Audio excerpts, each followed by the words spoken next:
picture that's painted of this harlot of the book of Revelation, with the context of the whole book being the persecution the Roman Empire has been bringing on the church, and the hope that the message is for hope, for Christians to know that God is aware that they are going through some tough times, but it's something that had to happen.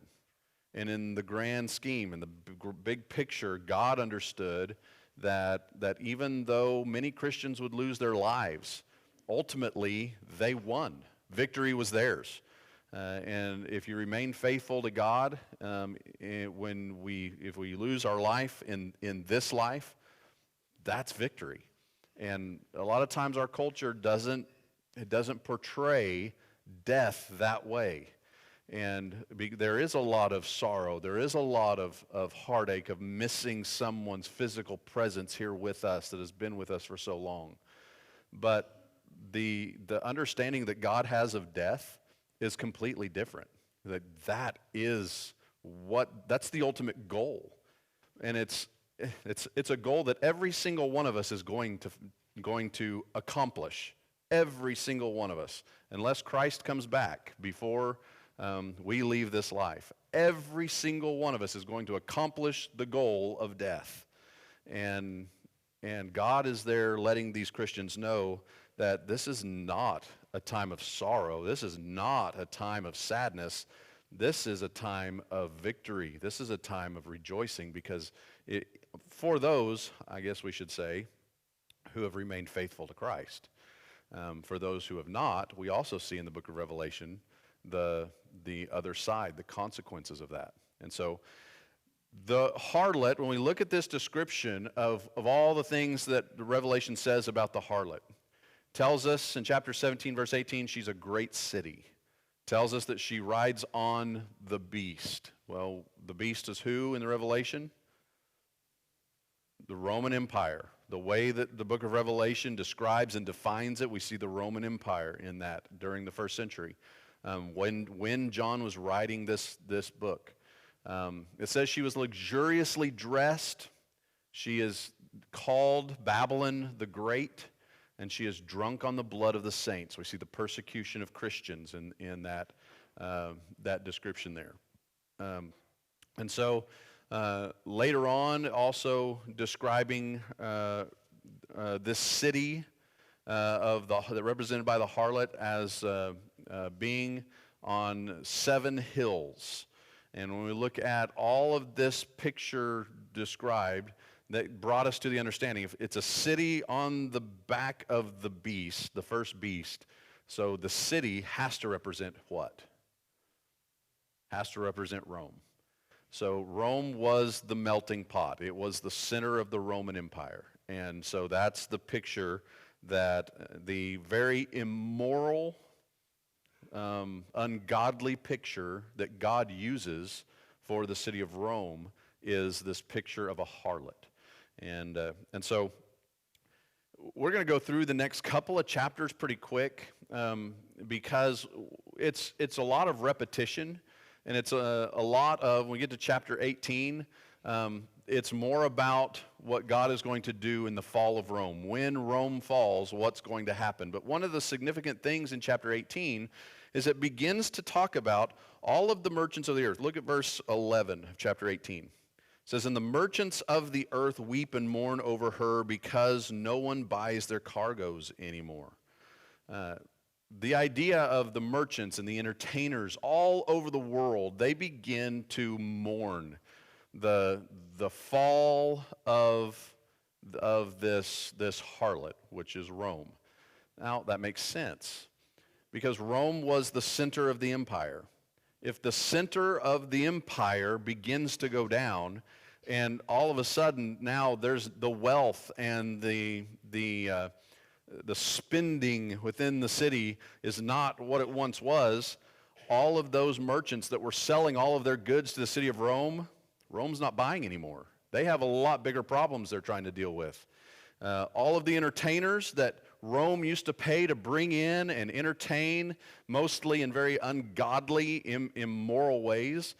Once Rome is beginning to fall and it doesn't have power, it doesn't have any, Entertainment becomes the last thing on their mind when they're beginning to fall.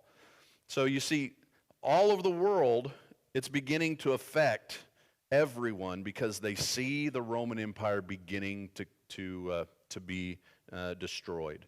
And that's what God, over the last several chapters, has begun. Remember the bowls of wrath. When the bowls of wrath are poured out, it's bringing destruction upon the Roman Empire and all that they have done.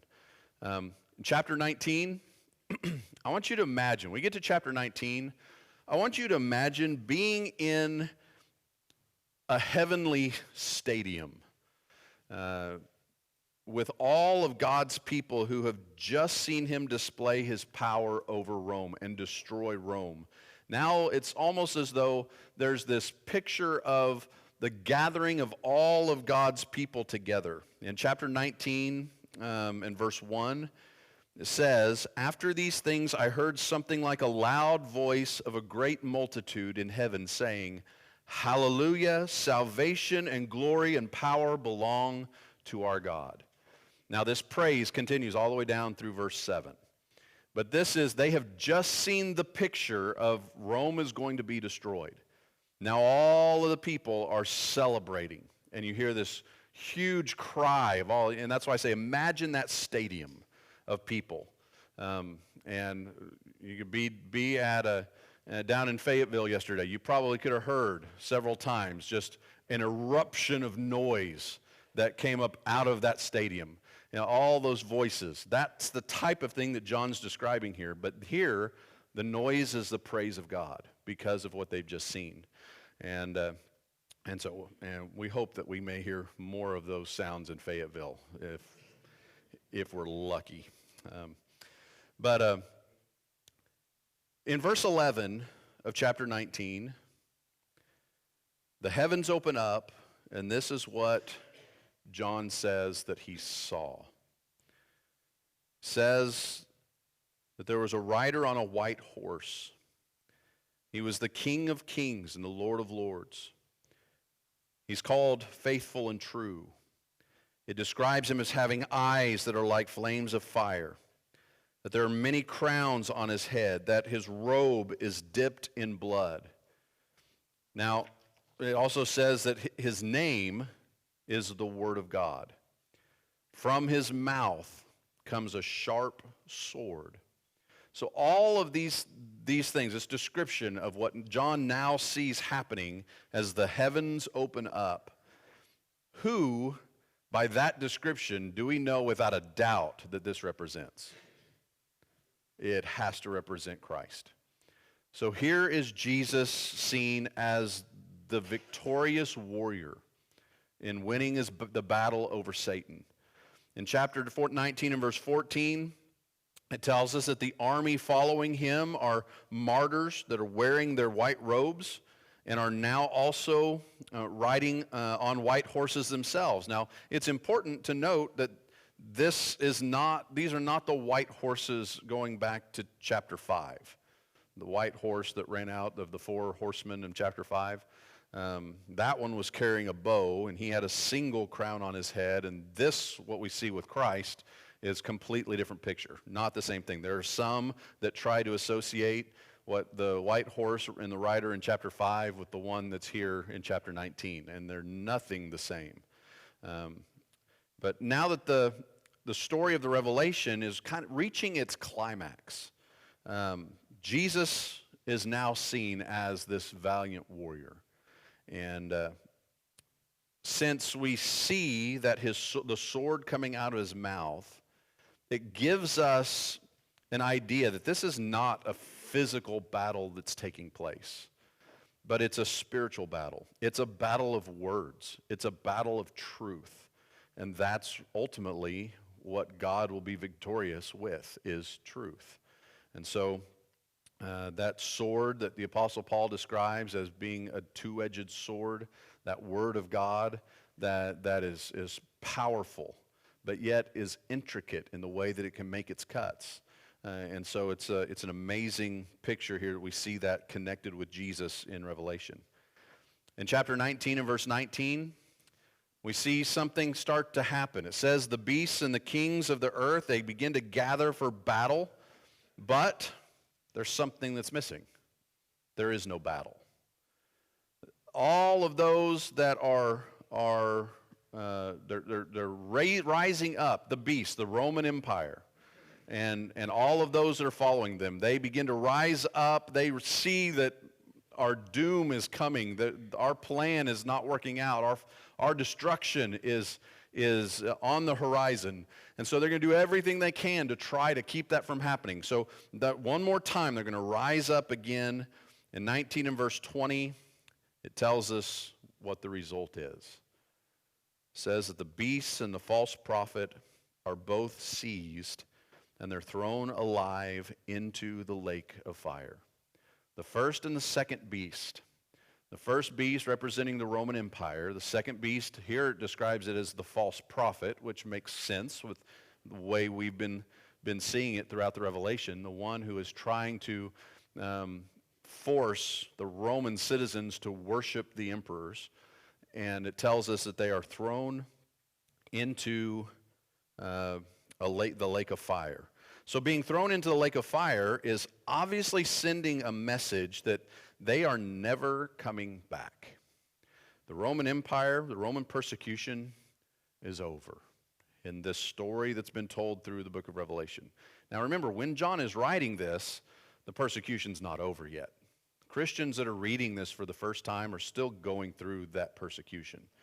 And that's why the book of Revelation was written. It was written to those Christians to let them know that it is going to be over.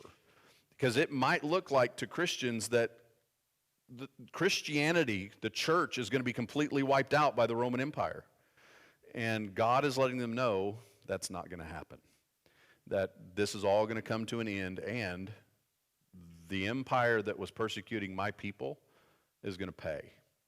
And so that's the message that God gives all the way through the book of Revelation. Officially, the official end to the Roman Empire didn't take place until most say somewhere around 450, 475 AD. There's no real way to put a date on when Rome was done, but we do know that it's gone. It did fall apart. And so the conclusion that we see so far through what we've been looking at is Christ and his army are victorious. The harlot, the city of Rome, they were victorious over the harlot. Christ is victorious over the Roman Empire, the first beast. He was victorious over the second beast, that cult of emperor worship, that false prophet. And so now at this point in the story of the book of Revelation, the dragon's the only thing that's left. And the dragon is who in the book of Revelation? It's Satan. And so Satan, the dragon, is the only thing now in this drama that God has laid out in front of us, is the only thing that remains. So the basic story of all the book of Revelation, the majority of the book anyway, has been told. We're through. The curtain's closing on this part of the drama. Satan is going to use persecution to try to wipe out Christians, wipe out the church. And Christians who remain faithful are going to eternally be victorious, and that the Roman Empire is going to be brought down in judgment. So, ultimately, Jesus won. Satan lost, and the church lives on. And so although the church went through some horrible, horrible times in that first, second, third century with the Roman persecution, the message of the book of Revelation was given to them to let them know it's going to end. And when it does, historically we see, as we mentioned several times, the church was bigger than it was than before the persecution started. Satan's plan to destroy the church didn't work. But the story's not over yet. There's more that's left. And so, if we move on to chapter 20, Christians in the early church, they needed the book of Revelation because they needed to know that the heavy persecution that was coming, that was from the Roman Empire, that it was part of God's plan. And although to mankind it doesn't make a whole lot of sense sometimes, it was something that God knew was necessary. And even if they had to die for their faith, God is trying to let them know it's going to be worth it. Even if you lose your life, it's going to be worth it. And that God would care for them, and he would eventually bring the Roman Empire down. But Christ, it's almost as though now God, he's going to add an epilogue to the end of the story. And so there's a little bit more that the reader can go on to see. It's like Jace just got done reading a book, and it's a book in a series of books. And at the end of it, they happened to attach the first chapter to the next book. And so it's a peek into what's coming next. And of course, what does he say as soon as it's over? He says, we have to get the next book because it's so good. And so that's kind of what Jesus is doing here with this message. He's just told the story of the revelation of Rome and its destruction, and all this persecution is going to end. But then he's adding a chapter to the next part of the story to kind of entice the reader to see, but it's not over. There's more. And so let's look here in chapter 20, starting in verse 1. It says, then I saw an angel coming down from heaven holding the key of the abyss and the great chain in his hand. And he laid hold of the dragon and the serpent of old, who is the devil and Satan, and bound him for 1,000 years. And he threw him into the abyss and shut it and sealed it over him, so that he would not deceive the nations any longer until the 1,000 years were completed. After these things, he must be released for a short time. Then I saw thrones, and they sat on them, and judgment was given to them. And I saw the souls of those who had been beheaded because of their testimony of Jesus and because of the word of God, and those who had not worshipped the beast or his image, and had not received the mark on their forehead and on their hand. And they came to life and reigned with Christ for 1,000 years. The rest of the dead did not come to life until the 1,000 years were completed. This is the first resurrection. Blessed and holy is the one who has a part in the first resurrection.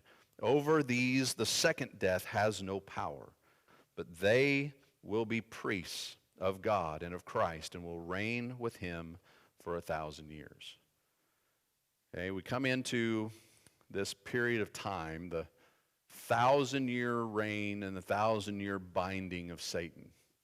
Now, what does all of this mean? Well, as we said, John sees an angel coming out of heaven. It says he has a key to the abyss. Every time we've seen the abyss in the book of Revelation, what was it associated with? You remember?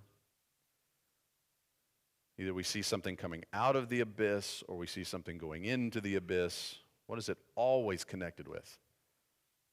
The abyss is the place of evil. It's where evil comes from. It's where evil things go. Every single time we see the abyss in the book of Revelation. So anytime you see abyss, you can write next to it, you can say this is the place of evil. And so he comes out with a key to the abyss, which tells you who is in control of even the locking up of and controlling things that are in the place of evil. That's God. God is in control of everything. And so it says that the dragon will be imprisoned for 1,000 years. Now, what does that mean?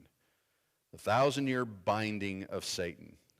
We have to stay within the context and stay within the symbolism of the book of Revelation. That's not changing. And so when we see just like every other number that we've seen throughout Revelation, it has specific meaning. It has a symbolic meaning to it. We've already looked at the number 10, the number 10 being a number of completeness. And what they do with numbers in apocalyptic writing like this, where they'll take numbers and multiply them upon themselves just to emphasize or stress what that number is representing. And so the 1,000-year binding of Satan, 10 would be complete. 10 times 10 would be com- very complete. 10 times 10 times 10, 1,000, that would be the ultimate completeness. There is a complete and utter binding that is taking place with Satan at this time. We're not talking about a literal time period. That would be one of the only things in all of the book of Revelation that all of a sudden we're going to take this as being literal when everything else has been symbolic all the way through the book. It doesn't fit. It doesn't work.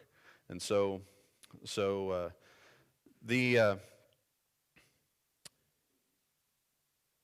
this is not the first time that we have seen Satan bound.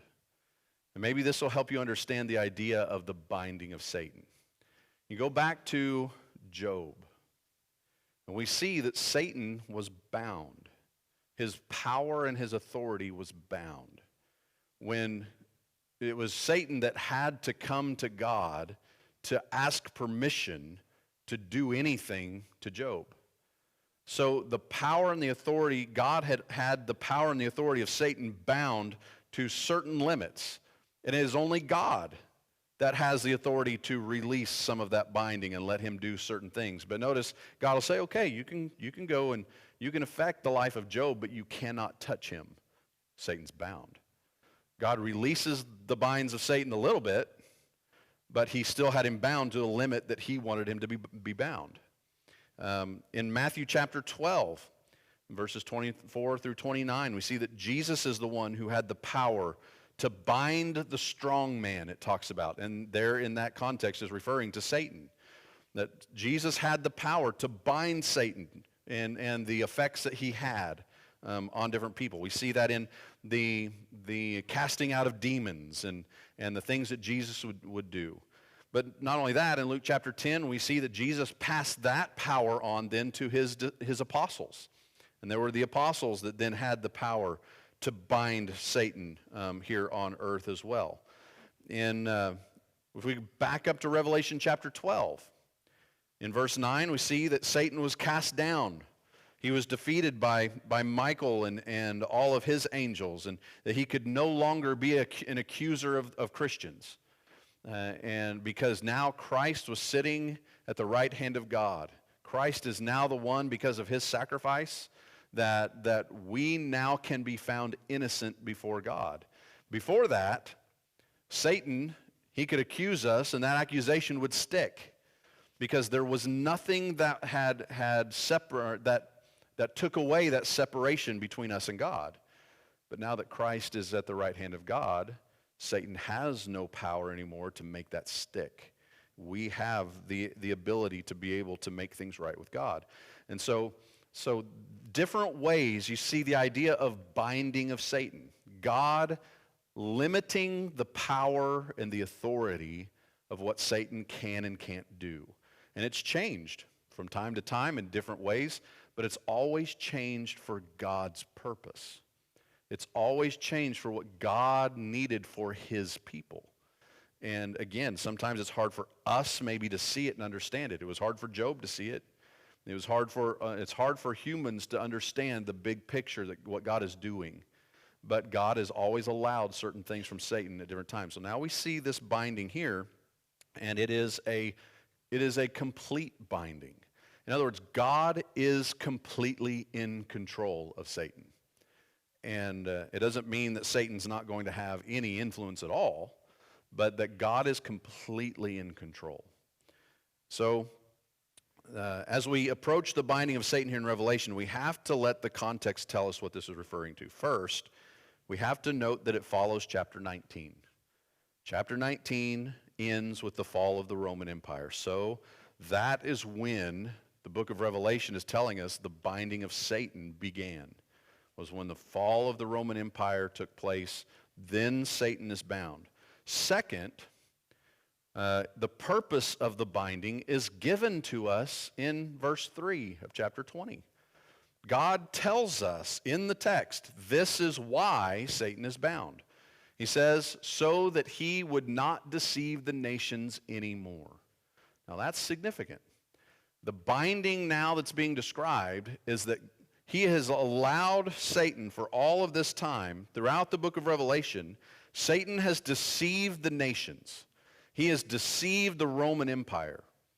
And he has drawn them into his attack against the church. He had the power to convince all of these worldwide powers to rain down persecution on God's people. So in effect, what God is saying here is, I let him do this once, but I am never going to let him do it again. The binding of Satan, that he is the 1,000 years, complete binding, so that he cannot deceive nations like that ever again. God is never going to allow Satan to use all the nations worldwide to bring down persecution on the church. Now, there are individual nations that, because of leadership and things like that, persecute Christians. But it is nothing anywhere close to compared to what the Roman Empire was doing at that time in the persecution that was brought on God's people. And so God is going to limit Satan's power and influence in that one specific area. That's what the 1,000-year binding is describing.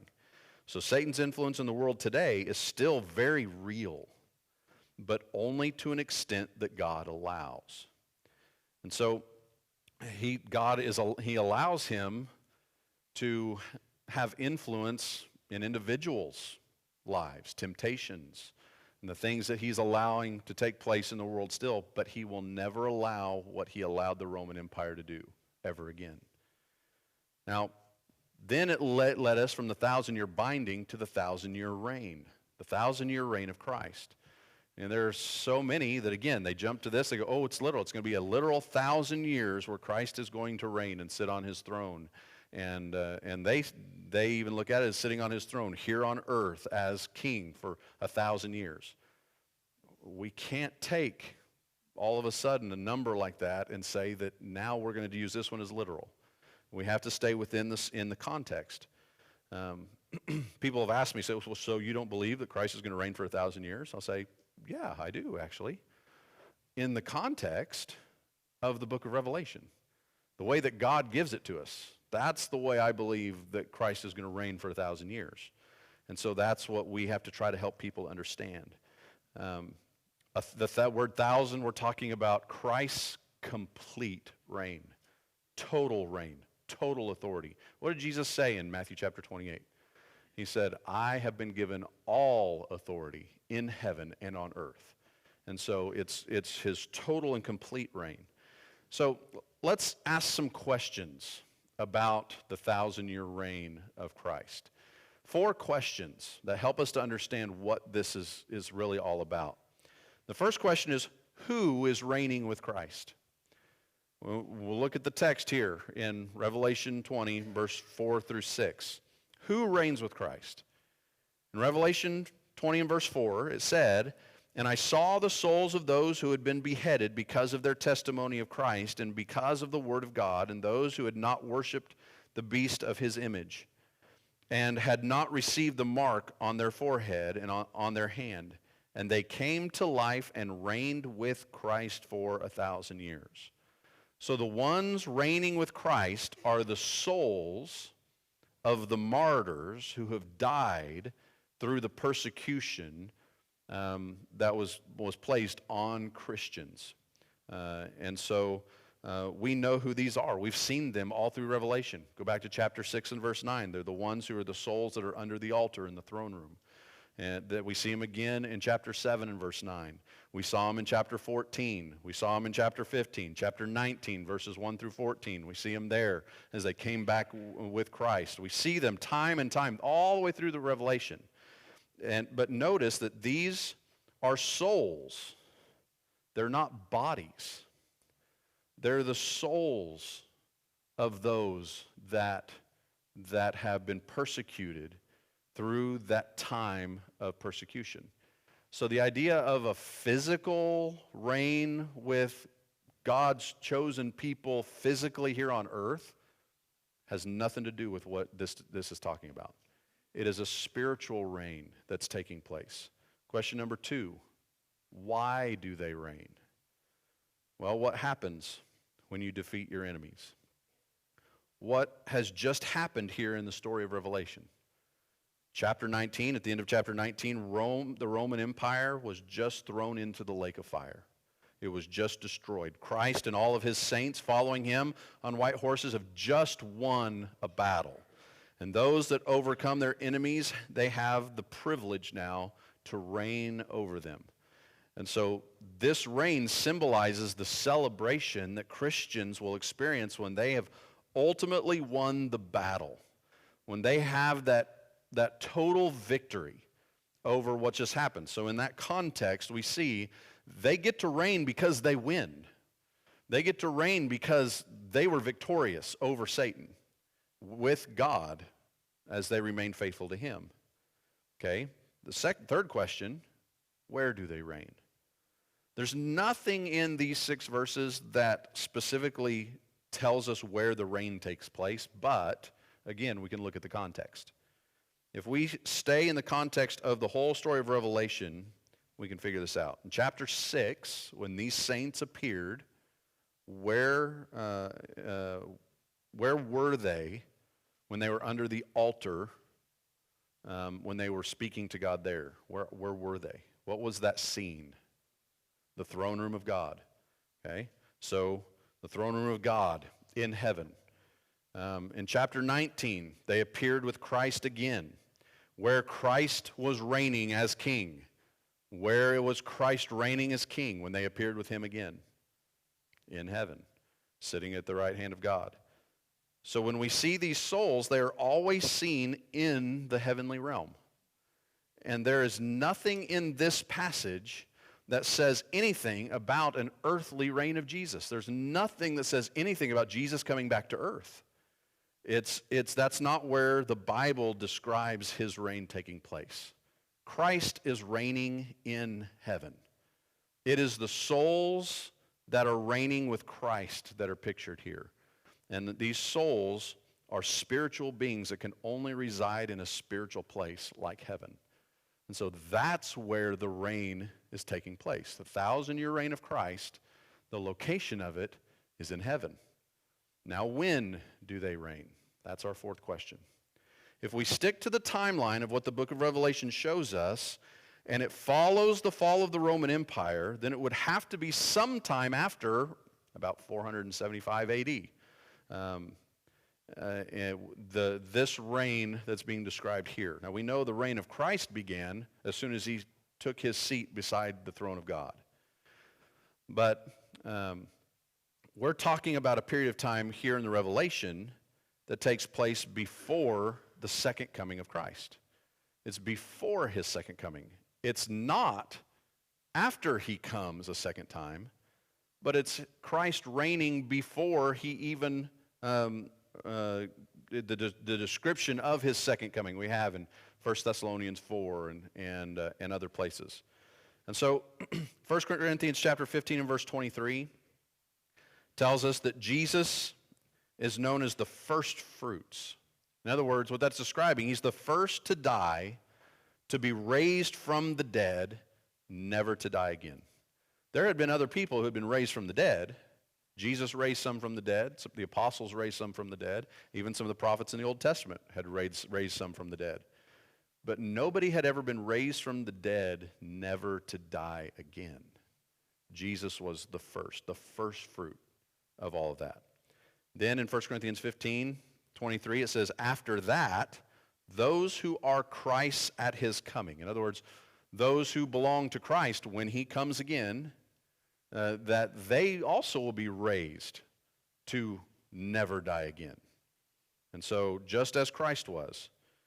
In 1 Corinthians 15:24, it says, then comes the end, when he hands over the kingdom to the God and Father. So what we see here is that the reign of Christ is not going to be just beginning when at his second coming. The reign of Christ is actually going to be ending at his second coming. When he comes again, he is going to take all the authority that was given to him on earth and in heaven, and he is going to turn that authority and hand it back to the Father. So according to what Paul tells us in 1 Corinthians 15, that so many think that the reign of Christ will begin at his second coming. completely contradicts what Paul says in 1 Corinthians 15. So when we look at this nearly 2,000 years ago, Jesus said that he is already reigning and already has the authority over everything in heaven and on earth. It has already been 2,000 years roundabout since Christ has been reigning. So that alone proves that the 1,000-year reign is not literal. Christ has already been reigning for almost 2,000 years. So that tells us that the literal time period just is not possible. And so we don't know how much longer it's going to last, but we do know today that Jesus is reigning with his 1,000-year reign, his perfect and complete reign over his kingdom. And so that is the context of the 1,000-year binding and the 1,000-year reign of Christ. And so this now is setting the stage for what's about to happen next. This sets the stage for what is going to be the second time period that's going to be described here in these last few chapters. The first time period is the 1,000 years. There's another time period that's going to be described, and all of this just sets the stage for us to help us understand what that's going to be all about. And we will look at that on Wednesday night.